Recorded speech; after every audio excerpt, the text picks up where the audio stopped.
Welcome to Bright Solutions YouTube channel, our Excel tutorial for mastering Excel's powerful features and boosting your productivity.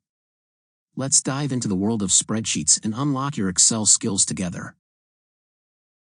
Today we'll be talking about how to add the Developer tab in Excel, which is necessary if you want to create macros, design forms, create VBA applications, or import and export XML data. Let's get into it right away. Open Excel and click on the File tab in the top left corner. In the menu that appears, click on Options at the bottom left. The Excel Options window will open. Select Customize Ribbon from the left sidebar. On the right side, under the Customize the Ribbon section, you will see a list of tabs. Check the box next to Developer to enable it. Click OK to save the changes. The Developer tab will now be visible in the Excel ribbon at the top of the window.